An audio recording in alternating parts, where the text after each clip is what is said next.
오늘 이 아침 주님께서 우리에게 주시는 하나님의 말씀은 여호수아서 24장 29절에서 33절까지의 말씀입니다.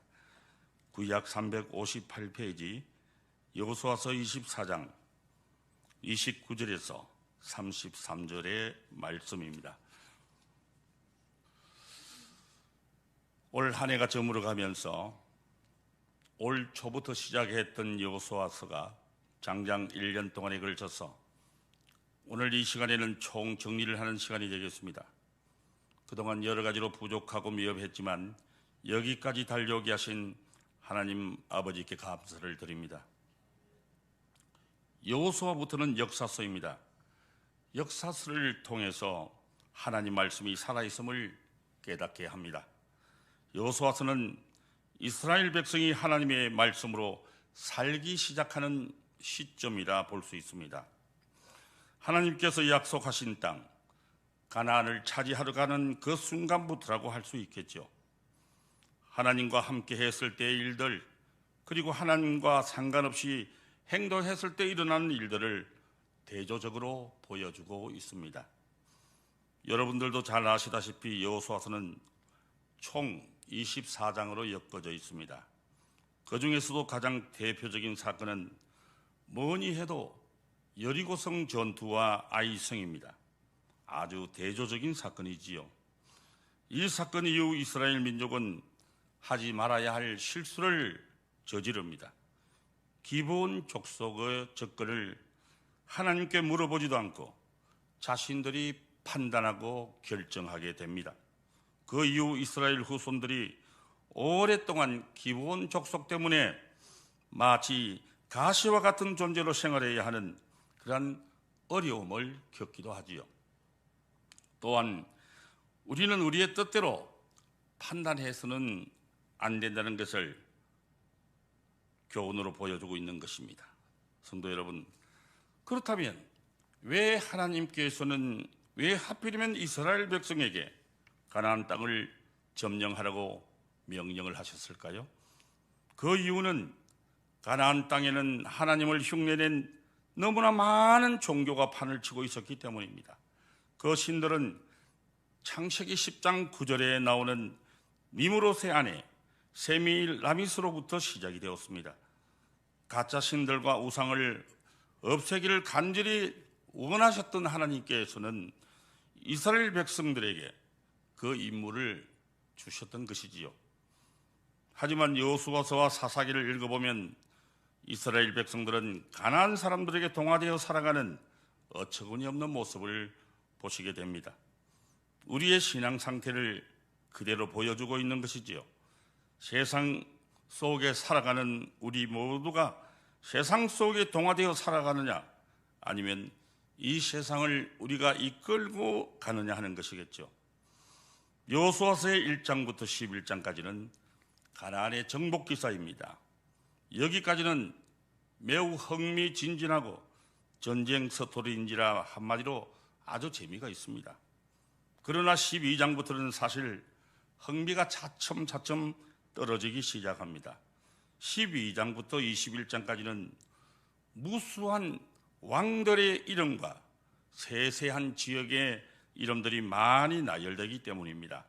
그런데 여호수아서 자체에서는 이스라엘이 죽인 왕들의 명단과 각 지파들의 분배된 기업의 경계 목록이 절반의 분량을 차지하게 됩니다.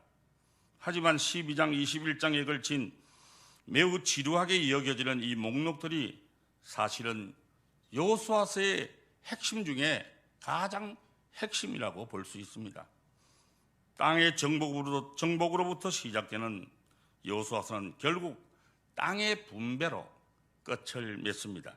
당시 가나안 지방에는 함의 후손인 헷 족속과 아모리 족속, 기르가스 족속, 가나안 족속, 버리스 족속, 히위 족속, 그리고 여부스 족속들이 살면서 그들의 이방 문화, 특히 바알 종교로 인한 성적인 문란과 타락상이 하나님의 기준에서 볼 때 거의 노아의 홍수 이전의 상태와도 같았기 때문입니다.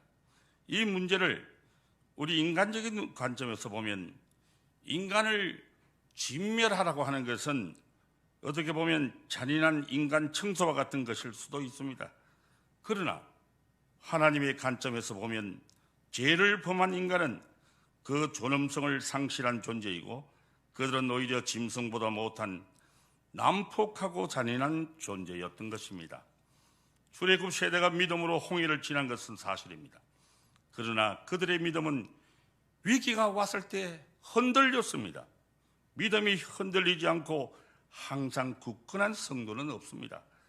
모세도 엘리야도 요나 선지자도 다 포기하고 죽기를 원한 적이 있었습니다.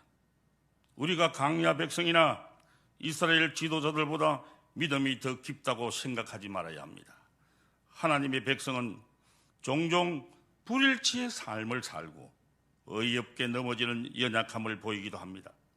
바울은 신약 성도들이 광야 세대와 같은 실수를 할 수 있다고 경고하면서 그런 적 선줄로 생각하는 자는 넘어질까 조심하라고 했습니다. 광야 세대에 대한 성경의 진술은 그들이 구원을 받았는지 못 받았는지를 가려내기 위한 것이 아닙니다. 그들은 애굽 땅을 떠났을 때 이미 첫 구원을 받았습니다. 그 다음 단계에서 그들은 크게 실족하였고 결국은 가나안 땅에 들어가지 못했습니다. 우리는 이 여호수아서에서 광야 세대를 통하여 유업에 관한 여러 가지 교훈을 얻을 수가 있겠습니다. 첫째로 구원을 받았으면 유업의 상을 위해 하나님을 온전히 신뢰하고 앞으로 꾸준히 나가야 합니다. 가나안의 유업은 궁극적으로 그리스도 안에 있는 축복입니다. 가만히 앉아있는 자에게는 하나님께서 절대로 상을 내리지 않습니다. 출애굽의 목적지는 광야가 아니라 젖과 꿀이 흐르는 가나안 땅이었습니다. 출애굽이 바라보았던 젖과 꿀이 흐르는 땅의 비전은 광야에 머물수록 멀어지고 흐려집니다. 우리가 유업의 땅에 닿지 못한 큰 우리는 믿음이 없어서가 아니라 믿음이 꾸준하지 않은 것이 문제입니다. 구원을 못 받아서가 아니라 받은 구원이 실생활에서 구체적으로 적용되지 않는 것입니다. 둘째는 하나님의 용서를 믿고 다시 일어서야 합니다. 하나님은 우리가 회개하는 모든 죄는 다 용서하십니다. 그리고 반복해서 재기의 기회를 주십니다. 하나님은 우리를 포기하지 않으십니다. 우리를 위해 중보자를 세우셨기 때문입니다. 우리의 중보자는 바로 예수 그리스도이십니다. 광야의 백성은 모세의 중보 덕분에 송아지 우상 숭배 죄에서 용서받고 살아남았습니다. 우리도 마찬가지입니다. 우리도 때로는 죄를 짓습니다. 간혹 하나님을 무시하고 그분의 말씀의 길을 막고 사는 때도 있었습니다. 그럼에도 불구하고 우리는 용서받고 재출발의 기회를 얻습니다. 이 예수님이 우리의 중보자로서 지금도 하나님 우편에서 항상 기도해 주시기 때문이라 생각합니다. 마태복음 18장 21절에서 22절의 말씀을 한번 보시겠습니다. 그때 베드로가 나와 이르되 주여 형제가 내게 죄를 범하면 몇 번이나 용서하여 주리까? 7번까지 하오리까? 예수께서 이르시되 내가 이르노니 7번뿐만 아니라 7번을 70번까지라도 할지니라. 아멘. 노하기를 더디하시며 오래 참으시며 그리고 우리의 죄를 너그럽게 용서하시는 것이 바로 하나님의 인자하신 성품입니다. 광야 세대는 용서를 받았습니다. 그러나 그들은 가나안 땅에 들어가는 것이 허락되지는 않았습니다. 아무리 큰 죄도 십자가의 피를 믿고 회개하면 용서를 받습니다. 그러나 회개가 너무 늦으면 재기의 기회를 받지 못합니다. 광야 세대는 오랜 불순종 끝에 회개하고 용서를 받았지만 하나님이 약속하신 유업의 상은 받지 못했습니다. 유월절 양의 피로서 구원받은 믿음의 영웅들이었던 출애굽 세대가 가나안에 들어가지 못한 것은 우리 모두에게 주는 엄숙한 경고입니다. 이처럼 출애굽 세대는 갈렙과 여호수아만 제외하고 20세 이상의 장년들은 모두 가나안 땅에 들어가지 못했습니다. 그렇지만 누가 감히 그들을 보고 구원을 못했다거나 구원받지 못했다거나 믿음이 가짜였다고 말할 수 있겠습니까? 우리가 너무나 잘 알듯이 모세는 변화산에서 엘리야 선지자와 함께 영광중에 나타나 예수님과 대화를 나누면서 장차 예수께서 예루살렘에서 별세하실 것을 알렸습니다. 그들은 유업의 상은 이뤘습니다. 그러나 구원을 잃은 것은 아니었습니다. 그들은 죽을 때까지 요셉의 유고를 메고 다녔습니다. 그리고 속죄소가 있는 성막을 운반했습니다. 그들에게 요셉의 유고를 묻을 유업의 땅에 대한 소망이 없었다면 구태여 그의 유고를 40년 동안이나 메고 다니지는 않았을 것입니다. 또한 죄의 용서를 받을 수 있는 속죄소를 믿지 않았다면 무엇 때문에 성막을 귀찮게 메고 다니면서 고생을 자처했겠습니까? 그런데 참으로 희한한 것은 요셉의 유골은 마침내 가나안에 들어갔습니다. 그러나 그의 유골을 메고 다녔던 출애굽 세대는 들어가지 못했습니다. 유업의 임자였던 요셉은 유업의 약속을 꾸준히 믿었고 그의 유골을 맡았던 출애굽 세대는 꾸준한 믿음을 보여주지 못했기 때문입니다. 그들이 요셉의 유골을 애굽에서 가지고 나온 것은 커다란 믿음의 행위였지만 요셉처럼 줄기찬 믿음을 갖지 못했습니다. 광야 세대의 이야기는 다수의 하나님 백성이 크게 넘어질 수 있음을 보여줍니다. 그래서 꾸준한 믿음과 불굴의 인내로 온전한 상을 받을 수 있도록 노력하는 저와 여러분 되시기를 오늘 이 아침 주님의 이름으로 간절히 축원드립니다. 여러분, 하나님에 대한 불신앙 그리고 불순종이 바로 죄입니다. 즉 하나님 없이 하나님과 분리되어 살아가는 인생, 하나님을 모른 채 하며 살아가는 인생들이 죄에 속한 삶인데 그 가운데 하나님 대신 다른 가치로 잘 살 수 있다는 마음이 바로 교만이고 자신의 존재가 누구인지 몰라 슬픔과 좌절에 빠진 것이 태만이고 인생의 목적을 잃어 파괴적으로 사는 것이 기만이라는 것입니다. 이것이 죄라는 것입니다. 단순하게 도덕적인 잘못 수준을 넘어서 있습니다. 교만과 태만과 기만으로 그 길이 바로 죽음에 이르는 길임을 모른 채 살아가는 우리를 보신 하나님은 안타까움으로 뜨거운 사랑으로 예수 그리스도를 보내시어 우리를 깨우러 오셨습니다. 하나님은 오늘 밤 그 뜨거운 눈빛과 마음으로 우리를 찾아오시게 됩니다. 아브라함도 여호수아도 바로 하나님의 뜨거운 사랑을 느낀 것입니다. 아, 하나님이 나를 이리도 사랑하시는구나. 내 아버지가 나를 이처럼 사랑하시는구나. 이러한 느낌의 경험이 있어야만 그분의 말씀이 믿어지기 시작합니다. 성도 여러분, 사랑이 먼저입니다. 아니, 사랑밖에 답이 없는 세상입니다. 사랑은 우리를 깨우고 나를 깨워서 다시 살아나게 합니다.